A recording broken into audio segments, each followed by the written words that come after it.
Bonsoir chers auditeurs et chères auditrices de notre web radio R212, notre auteur Aziz Boussetta, en sa qualité de chroniqueur invité, partage son avis et sa réflexion avec vous dans cet article intitulé Le parrain et le gourou.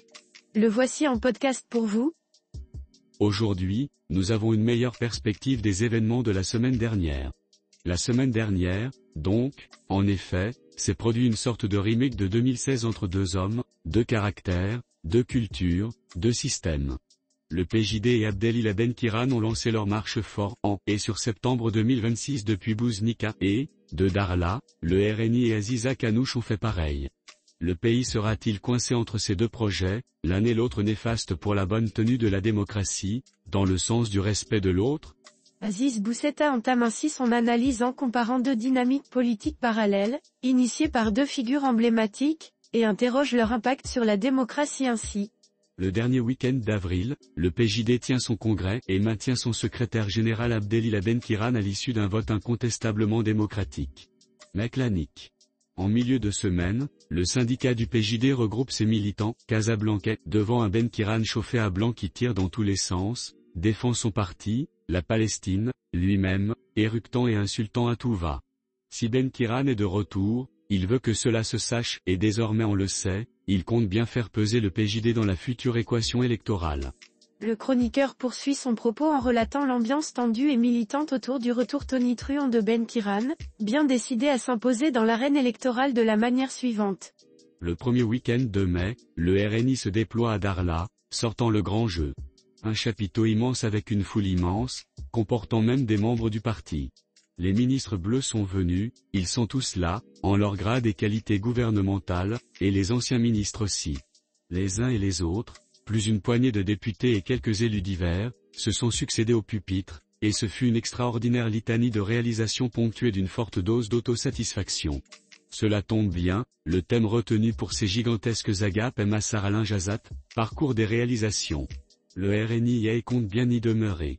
L'observateur politique enchaîne en décrivant le déploiement spectaculaire du RNI à Darla, entre mise en scène maîtrisée et autosatisfaction assumée ainsi. RNI et PJD sont pareils, dans le sens où ils se shootent à la vanité et sont en overdose d'eux-mêmes. Leurs amis sont, forcément, les meilleurs de ce pays et leurs ennemis sont, nécessairement, la lie de notre société. Ils ne se reconnaissent qu'en eux et rejettent les autres, tous les autres. Aziz Boussetta rapproche les deux partis rivaux en soulignant leur narcissisme politique et leur vision manichéenne du champ partisan ainsi. Sachant que les deux partis ne se parlent pas et qu'ils se haïssent, même pas, cordialement, la tenue des deux réunions ne peut être qu'une coïncidence de calendrier. Les deux partis ont déployé de grands moyens financiers, le RNI est riche et n'a pas de problème à sortir l'argent, et le PJD, privé selon les dires de ses patrons de financement public pour son événement, a pu néanmoins mobiliser assez d'argent pour réussir son congrès. Le chroniqueur approfondit ici sa réflexion sur les moyens engagés, en dépit de leur rivalité, pour marquer les esprits à l'approche des élections de cette manière.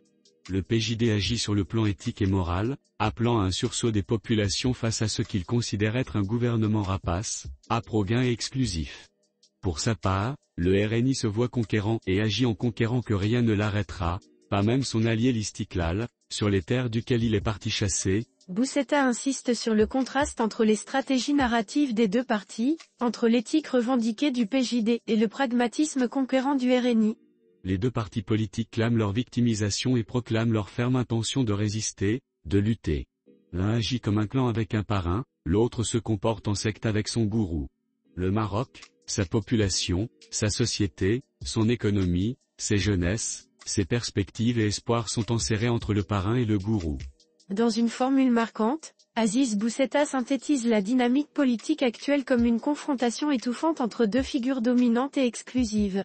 Mais à observer les choses de plus près, nous entrons dans une confrontation entre deux projets de société, le moral et le vénal, l'éthique et le pragmatique, entre deux légitimités, la légitimité spirituelle, celle de la religion, même si la Constitution et la Vox Populi l'interdisent, et la légitimité matérielle, celle de l'argent. La première l'a emporté en 2011 et encore une fois, plus largement, en 2016, et la seconde a gagné, confortablement, en 2021.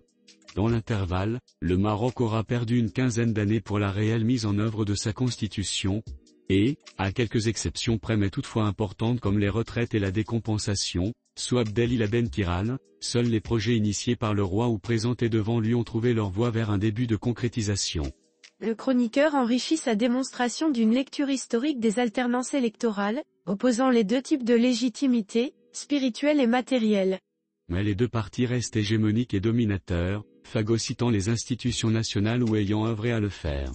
Quand le PJD gouvernait, le RNI dénonçait ce qu'il appelait l'État PJD, et lorsque les rapports de force ont changé, le RNI a travaillé à mettre en place l'État RNI. Nous y sommes, et c'est dangereux. Aziz Boussetta dénonce ici la tentation hégémonique récurrente des partis dominants, qui transforment l'État en champ de capture institutionnelle. Reste le peuple, vous savez, les électeurs, on ne s'en souvient que de loin en loin, que de lustre en lustre, que d'une urne à l'autre. Or, ces 5 dernières années, au Maroc et dans le monde, furent celles de tous les dangers, sanitaires, militaires, monétaires. Les peuples sont chahutés, confinés, appauvris, sans perspective et sans espoir, énervés. Et des peuples énervés se caractérisent par leur propension à aller vers les extrêmes qui absorbent toutes les colères et rapprochent toutes les minorités, car des peuples énervés qui n'ont rien croient à tout. Le phénomène de bascule vers les extrêmes droites en Occident et ailleurs est donc plus marqué, plus profond, et le retour de Trump participe de cette logique. Le chroniqueur explore ici le rôle crucial de l'électorat dans un contexte mondial de tension et de crispation, en tirant des parallèles avec l'Occident. Au Maroc, nous n'avons pas les extrêmes, à droite ou à gauche, mais nous avons le parrain et le gourou face à 15 millions d'électeurs. C'est ce corps électoral qui devra faire la différence le moment venu, dans un peu plus d'1 an. PJD et RNI totalisent à eux deux et laborieusement moins de 4 millions de voix, ce qui en laisse 11 millions, abstentionnistes compris. C'est ce même corps électoral qui devra choisir une autre légitimité que celle du matériel et du spirituel. Boussetta met ici l'accent sur le poids décisif du corps électoral majoritaire, encore silencieux, dans l'avenir politique du pays. Et c'est d'autant plus important que nous vivons dans un monde où les anciens équilibres se sont effondrés, où les alliances traditionnelles ont vécu, où la démocratie vacille partout.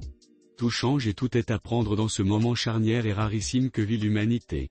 Le Maroc, fort de sa stabilité, de sa position géographique, fort de son unité malgré les escarmouches et les énervements, fort de la vision royale largement établie, fort du capital sympathie qu'il a su constituer dans le monde, ce Maroc-là n'a plus de temps à perdre car la phase 2025 à 2030 sera cruciale.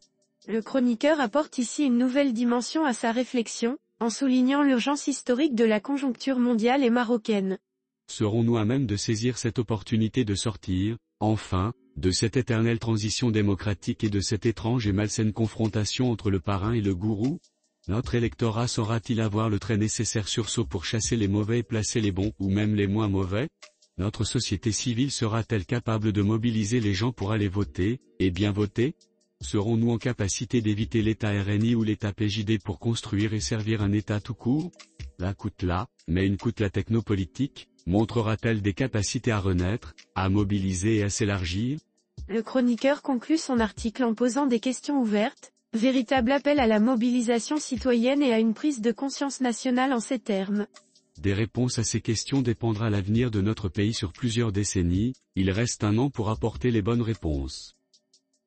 Chers auditeurs de la web radio R212, merci d'avoir été à l'écoute de ce podcast et de partager avec nous ce moment d'échange et de découverte.